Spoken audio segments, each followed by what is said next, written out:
Hi guys, and welcome to another Spray Guru video. My name is Evyatar, and today we're going to talk about how I created Sia's portrait using only spray cans.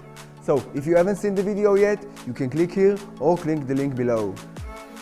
So after I painted Sia, a lot of people asked me about the process of creating a portrait like this. I'm going to try and explain my approach, but this is only my approach, things I've picked up over the years. I love Sia and I love her music, and this is the reason I chose to paint it.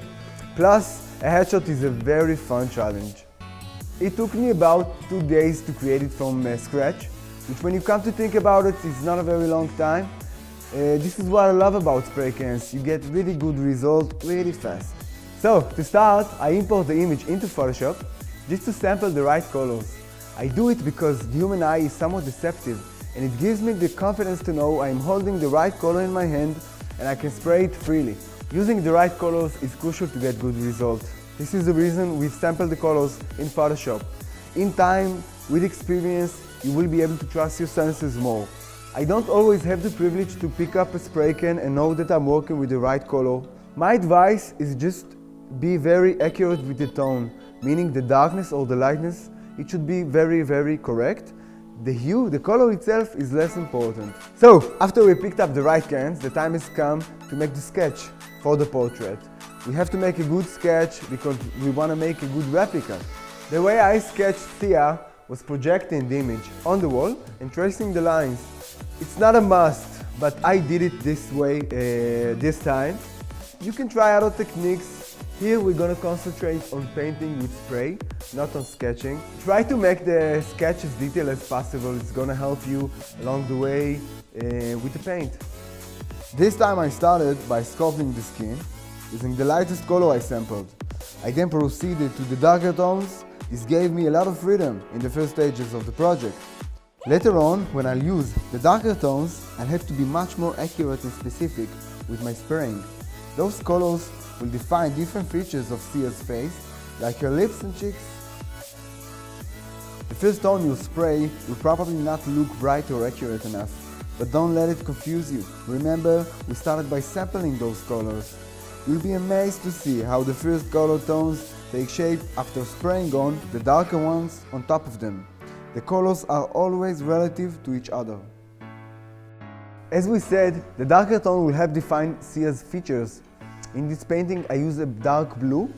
I almost never use black in realistic painting. It doesn't exist, it is too strong. Now it's time for the hair.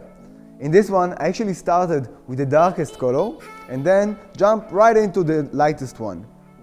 Only after having those two tones I go about all the mid-tones. This helps me create different groups of hair and their direction. I found it to be the best way to create volume in the hair in this project. I use sharp and definitive lines, like in the edges of the hair, with smooth and gradient fills in other places. This mixture of techniques will help the project get a much more natural look. We should always try to balance those two techniques.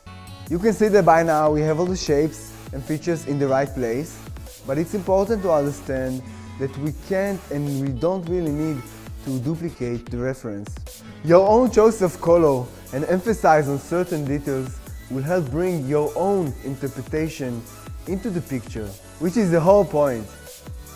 When approaching an object with a unique texture, like Sia's heart, I recommend using your own creativity by finding art and different tools to work with. Well, it could be anything you find around you that could make the job done. I used a lot of different objects to get to the right texture I wanted, including this bubble wrap.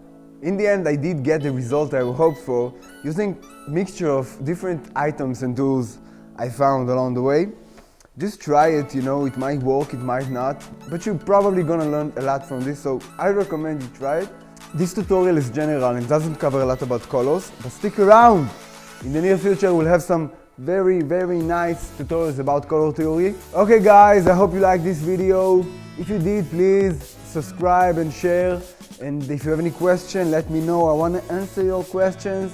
I want to see if you liked it or not. And many more videos are coming up. We are working on some very nice things. Love you. Bye.